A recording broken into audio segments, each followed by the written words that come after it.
الحمد لله رب العالمين وأشهد أن لا إله إلا الله وحده لا شريك له وأشهد أن محمدا عبده ورسوله صلى الله عليه وعلى آله وصحبه ومن تبعهم بإحسان إلى يوم الدين أما بعد فقہی مسائل کے تعلق سے نبی کریم صلی اللہ علیہ وسلم سے مروی احادیث کی تعلیم اور اسے پڑھنے پڑھانے کا ایک سلسلہ ہم نے رکھا ہے عمدۃ الاحکام کی شرح کا، جس میں آج ہم انشاءاللہ پڑھیں گے باب الغسل من الجنابہ، اور حدیث نمبر ہوگی الحدیث الثامن والعشرون، 28 نمبر کی حدیث، جس میں ابو ہریرہ رضی اللہ عنہ کی حدیث ہے۔ عن ابی ہریرہ رضی اللہ عنہ ان النبی صلی اللہ علیہ وسلم لقیہ فی بعض طرق المدینہ وهو جنب قال فانخنست منه فذهبت فاغتسلت ثم جئت فقال أين كنت يا أبا هريرة؟ قال كنت جنبا فكرهت أن أجالسك وأنا على غير طهارة فقال سبحان الله إن المؤمن لا ينجس۔ یہ حدیث صحیح بخاری میں باب کتاب الغسل باب عرق الجنب وان المسلم لا ينجس،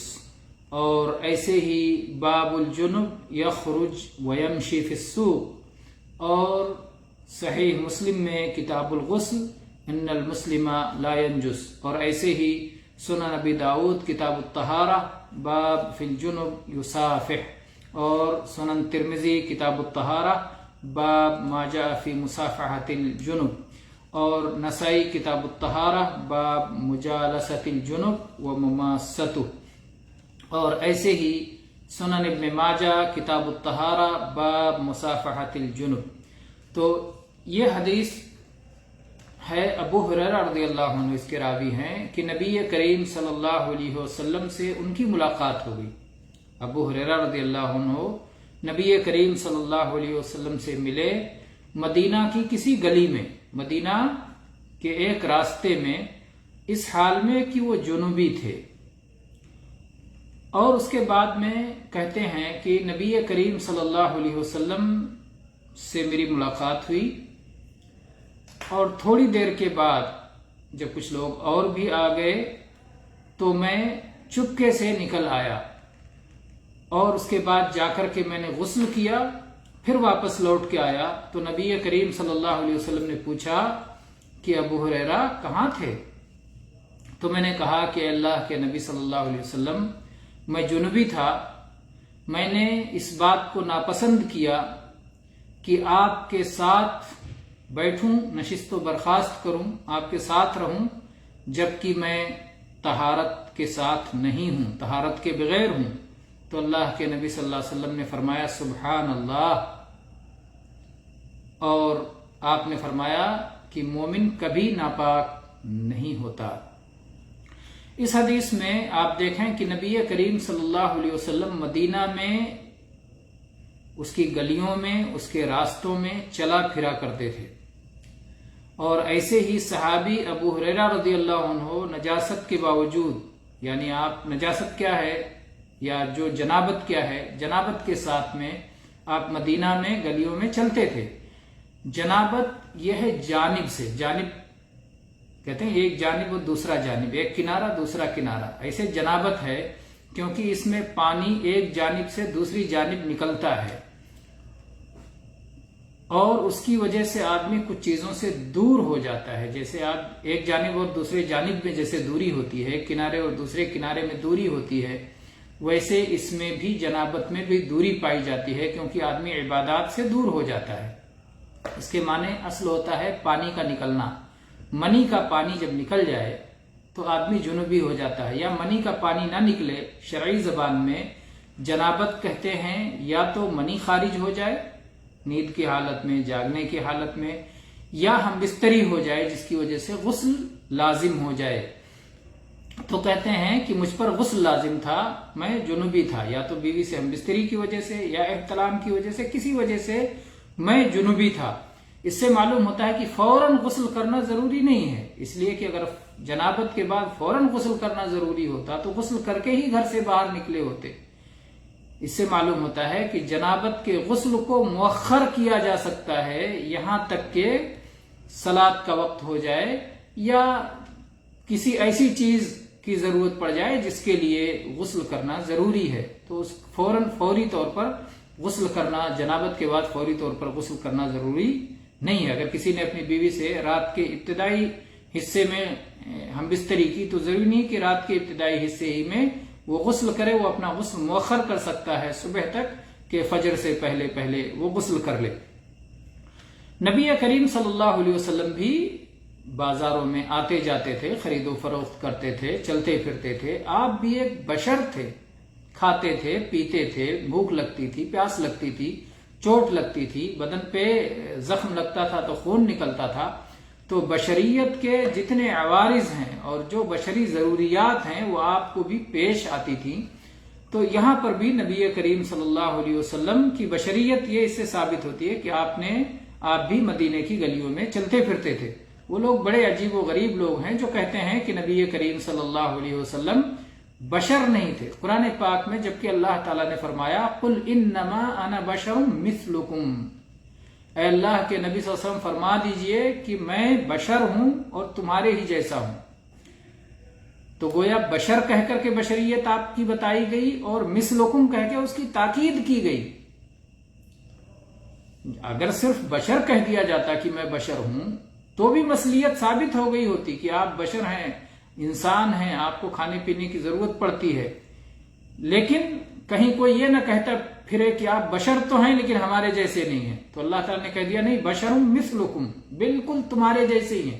جیسے تم ماں کے پیٹ سے پیدا ہوتے ہو، جیسے تم باپ کے نطفے سے پیدا ہوتے ہو، جیسے تمہیں بھوک اور پیاس لگتی ہے، جیسے تم بچپن جوانی گزارتے ہو، جیسے تم شادیاں کرتے ہو، جیسے تمہاری اولاد ہوتی ہے، جیسے بشری معاملات میں تمہیں خرید و فروخت کی اور بازار جانے کی ضرورت ہوتی ہے، ویسے ہی نبی کریم صلی اللہ علیہ وسلم بشر ہیں اور ان کو وہ تمام عوارض اور تمام ضروریات اور حاجات ہیں جو تمہاری ضروریات اور حاجات ہیں۔ امتیاز کیا ہے؟ امتیاز یہ ہے یوحا الی، قل انما انا بشر مثلکم یوحا الی، مجھ پر اللہ کی وحی آتی ہے، اور وحی آنے کی وجہ سے آپ نبی اور رسول ہو جاتے ہیں،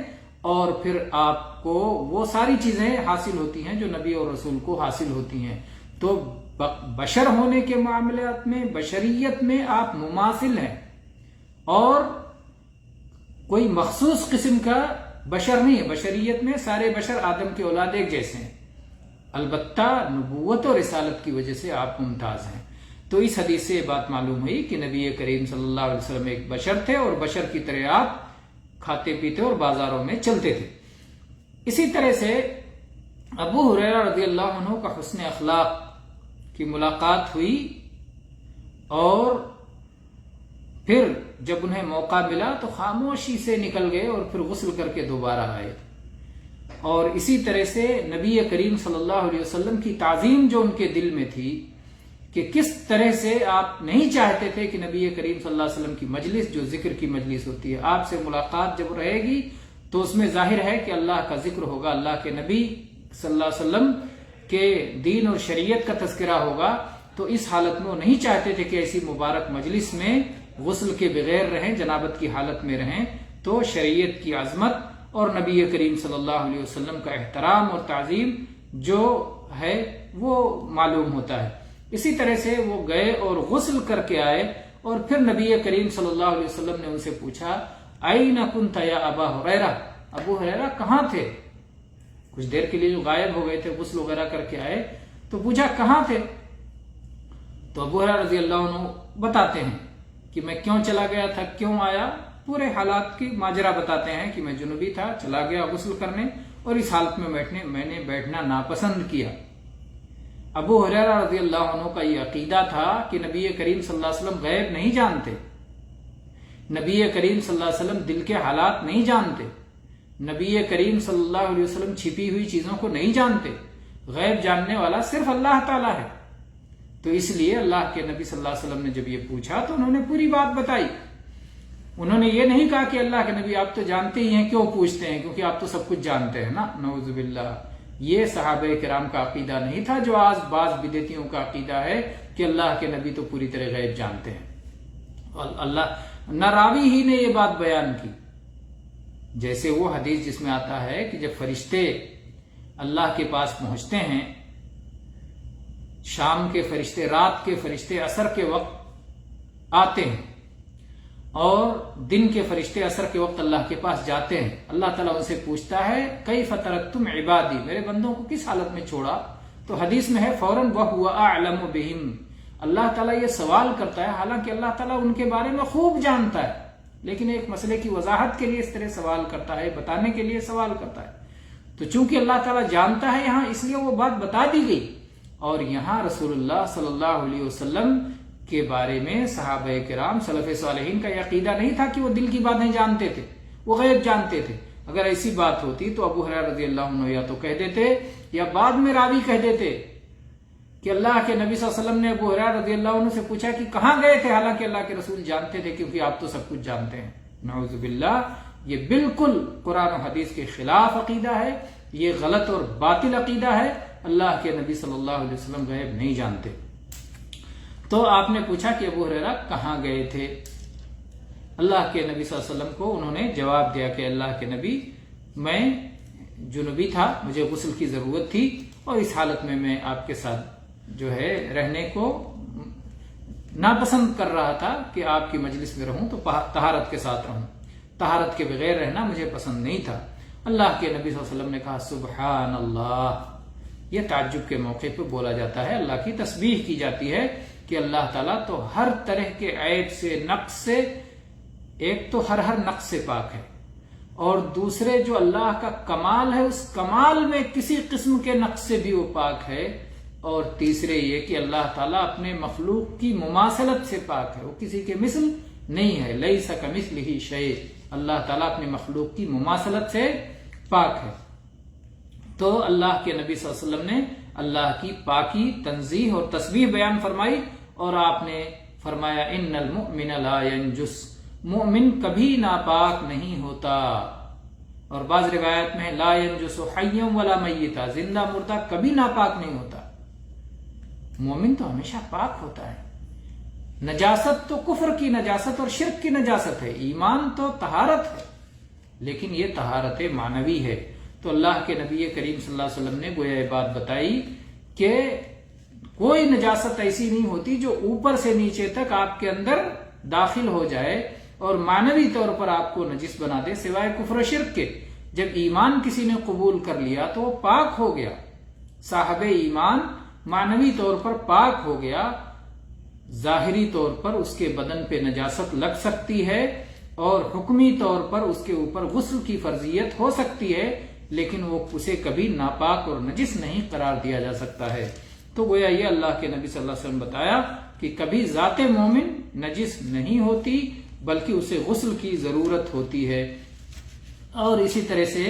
اللہ کے نبی کریم صلی اللہ علیہ وسلم نے جب یہ سوال کیا کہ آپ کہاں چلے گئے تھے، اس سے معلوم ہوتا ہے کہ جب آدمی کسی مجلس سے جائے تو اگر پوچھ کے جائے، بتا کے جائے، تو پھر اس سوال و جواب کی ضرورت نہ ہو، تو اس سے اجازت لینے کے آداب بھی سمجھ میں آتے ہیں۔ تو یہ چند مسائل تھے جو اس حدیث میں تھے۔ ایک تو یہ کہ جنابت کا غسل فرض ہے، اور اسی طرح سے نبی کریم صلی اللہ علیہ وسلم کے مقام و مرتبے سے متعلق اور آپ کے تعلق سے غلو جو کیا جاتا ہے اس کا رد، اور اسی طرح سے مومن کا مقام اور ایمان کی اہمیت۔ واللہ تعالی اعلم، صلی اللہ علیہ نبینا وسلم، والحمد للہ رب العالمین۔